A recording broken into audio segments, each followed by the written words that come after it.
Bonjour à tous et bienvenue à Nouvelles de la Wafaqa. Je m'appelle Alisa et les brèves de nouvelles pour aujourd'hui, c'est-à-dire 7 août sont première.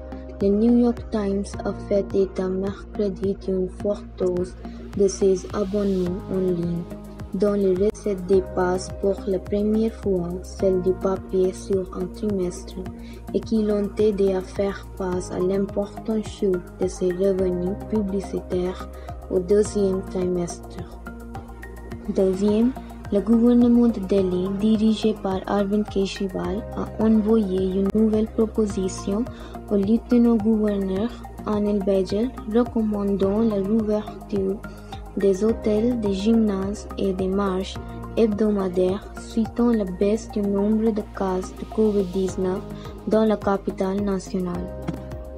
Troisième, football. L'Inter Milan et Manchester United en quart de finale de la Ligue Europa.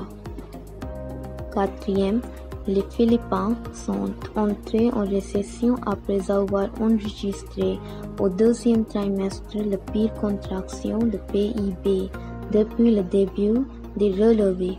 Selon des chiffres annoncés jeudi, l'activité ayant été plombée par l'impact du coronavirus.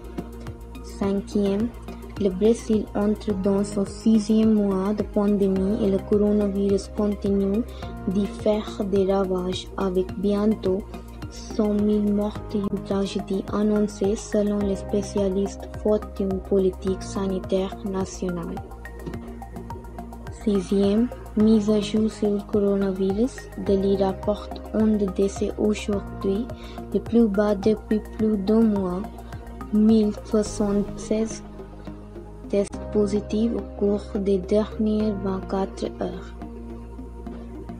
Septième, état grave mais stable. Le champion cycliste des Pays-Bas Fabio Jacobsen, principale victime d'une terrible chute à l'arrivée du Tour de Pologne mercredi à Katowice, a subi une opération de 5 heures à la tête pendant la nuit, ont indiqué jeudi matin les médecins de l'hôpital où est soigné le coureur.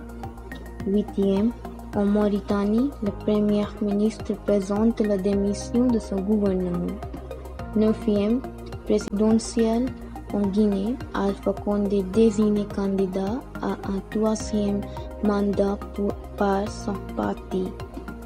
Dixième, au Liban, Beyrouth embrassé puis dévasté.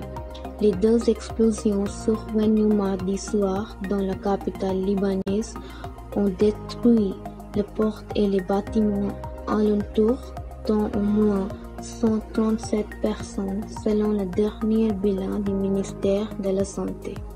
C'est tout pour aujourd'hui, merci beaucoup. Pour plus de nouvelles, restez à l'écoute.